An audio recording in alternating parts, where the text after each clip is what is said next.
variations. So push break, 2, 3, and 4, and 5, and 6, underarm, 1, 2, 3, and 4, and 5, and 6. So what's happening is 1, 2, 3, and 4. I could do this straight, but I like to give it a little shape. So I'm staying in my arm on 4. I'm going to take my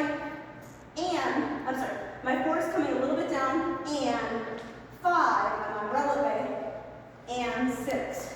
So when we did this, a lot of you are running out of rope. So make sure that your 4 is short, not long.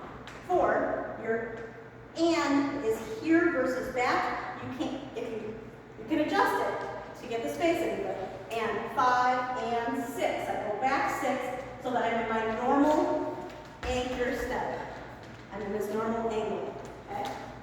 I'm not square, I'm always here. Okay? So speed, 1, 2, 3, and 4, and 5, and 6. We did the same thing on an underarm. On an underarm, I stayed under, rotated on 4. 2, 3, and 4. And into my arm again. Okay?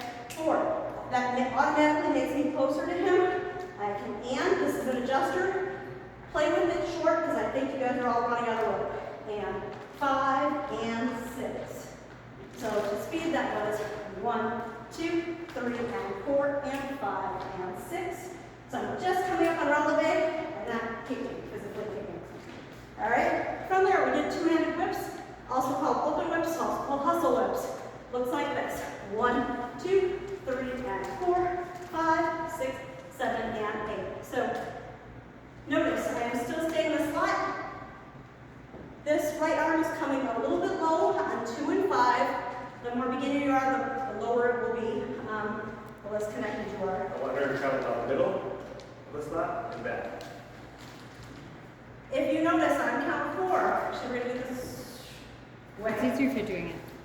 Mike is not weighted on his 4. Neither am I. His 4 is slightly back towards you guys. That opens this up. He's on this diagonal.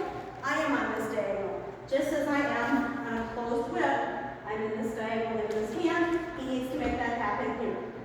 Okay? So again, we'll do one for Mike. 1, 2, 3, and 4, 5, 6, 7, and 8. You'll find that this move is a lot harder than the variations.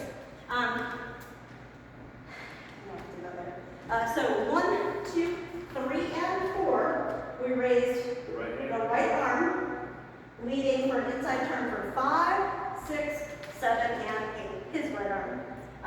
Again, we need to stay back, stay connected. He takes his 5 across versus normally on a whip. On count 5, he goes down the line.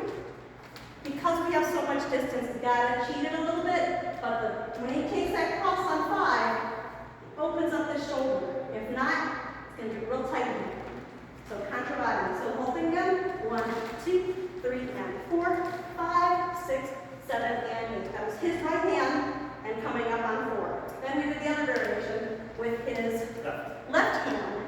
We're here on 4. There's a little pressure coming up, but don't, a lot of guys are raising it way too high. Just leave it down.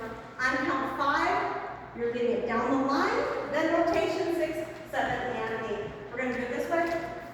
1, 2, 3, and 4. Down the line. Again, he's crossing, opening his shoulders, and we're going to stop my motion. 6, 7, and 8 to speed. So you can fall over. 2, 3, and 4, 5, 6, 7, and 8. Leaders, on all these, if you think about setting and follows, I take my right shoulder back, 3 and 4. Okay?